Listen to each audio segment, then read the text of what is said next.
Dear brothers and sisters, there are many famous people that we recognize throughout human history. And the following are only a few examples of people that are universally known. Thomas Edison, Ludwig van Beethoven, Albert Einstein, Mark Twain, Archbishop Fulton Sheen, among many others. And there is something common in all these people that we know so well, that we think we know so well. But surprisingly, it is not that they were top all the way through in their lives.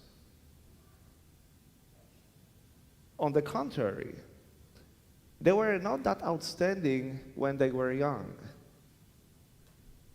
They, most of the time, were written off and cast aside. For example, one of Thomas Edison's teachers wrote a note and told young Thomas to take it straight to his mother. And the note read, "Your son is too dumb to be taught." His mother decided to took it upon herself to teach Thomas. And Thomas Edison, as we all know, grew up to become one of the greatest inventors, and one of his inventions, among many others, is an electric bulb. Similarly, Albert Einstein dropped out of elementary school at age 15, but he went on to become a great scientist. Ludwig van Beethoven was told by his teacher to forget about music altogether, that he would never be able to compose anything. Mark Twain also dropped out of school at an early age, and he went on to become one of America's greatest writers.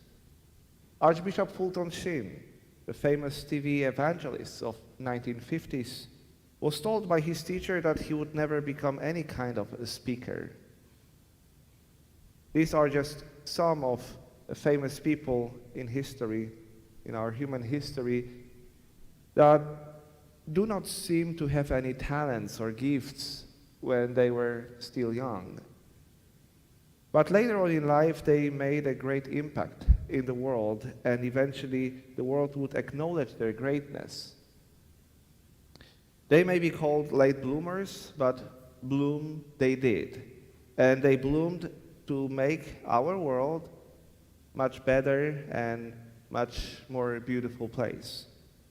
Today the church celebrates the feast of Saints Peter and Paul, two pillars of our church. We may think that these two saints are like two peas in a pod. Peter and Paul may seem to give us an impression of unity, but in fact they were more of an incompatibility. They were more like oil and water, and their differences went very, very deep, deeper than the difference between oil and water. The fact is that initially they would wish the other to be dead. They were at one another's throats. Saint Peter, when he was still called Saul, was part of the mob that stoned Stephen, the first martyr, to death. They were running, chasing the Christians, killing them. They were on a killing spree. And following that, King Herod also started persecuting certain members of the church, as we heard in our first reading.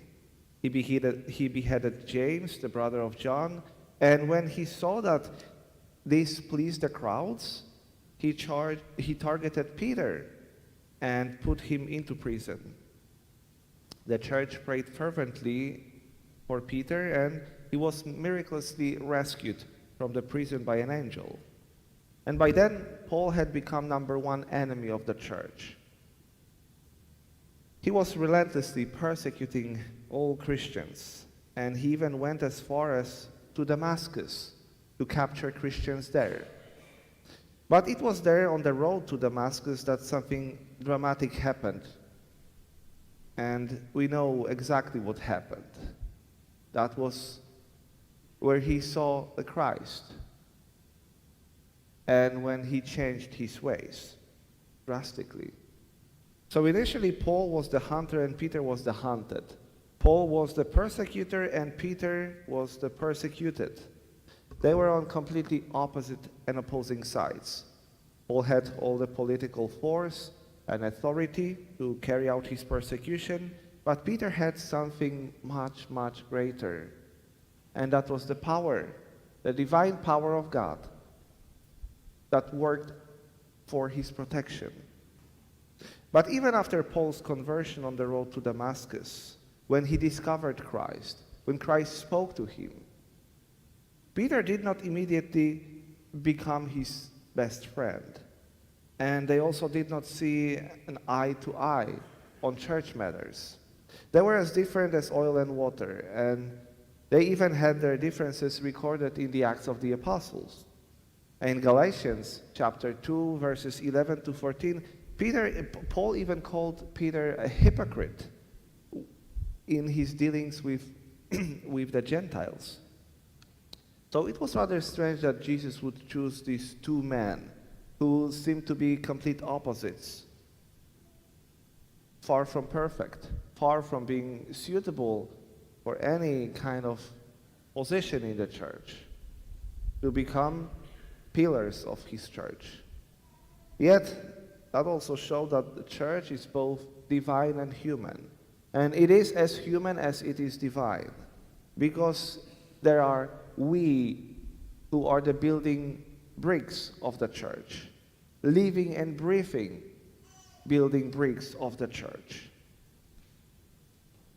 And to keep everything together, there is that spiritual power, that divine power that brings us together, that seals us to make any sort of structure, stable structure, that would not fall apart. So we are human elements, as well as instruments of divine grace in the world. Although in life St. Peter and St. Paul had their differences and many shortcomings, it was in death that they were united in a common goal and mission. Both died in Rome as martyrs. St. Peter was crucified upside down, and St. Paul was beheaded. And that showed that in their lives they were not for their own glory, that they were for the greater glory of God, which showed through their ministry and also through their death, through their martyrdom. This feast of Saints Peter and Paul teaches us that despite many differences that we may have, we may not agree on everything, even about the church, with a person sitting right next to us in the pew. We may have many failings of our personalities, of our character. But as those building bricks of the church, having that spiritual power and spiritual authority of Christ in us, we can still be united in a common goal, in a common vision and mission.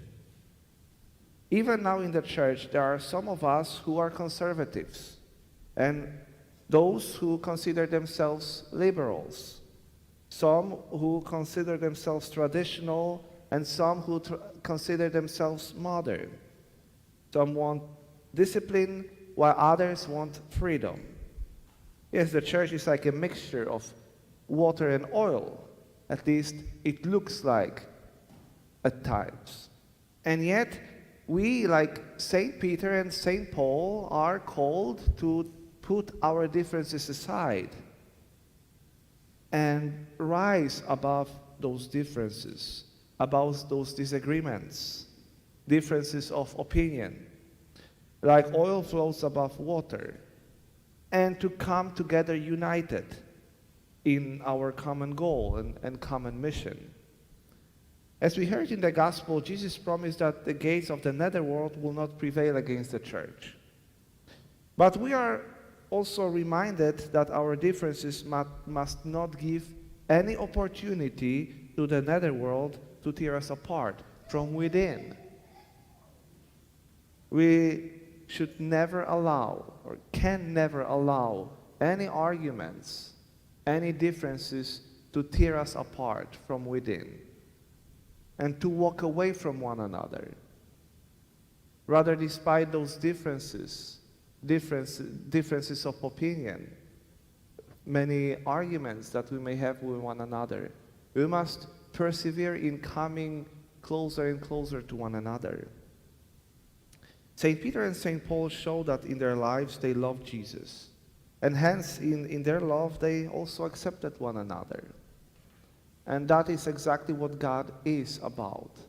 He's about bringing us closer and closer to one another and not separating us. And this is, again, despite many differences, many arguments. Just as Peter and Paul were united in life by love of Jesus, so they were united in death, like Jesus. And now they are united in Jesus' glory. It was that love of Jesus that made Peter and Paul rise above their weaknesses and disagreements and bloom with love for God, for one another, and for the people of all the world. Likewise, we must be united in love of Jesus, so that whether in life or death, the gates of the netherworld will not take us apart, tear us apart. And may we bloom with that love of Jesus, with which St. Peter and St. Paul burned so brightly, so that the world may become a better place, more beautiful place, through the best of our words, attitudes, and actions. Amen.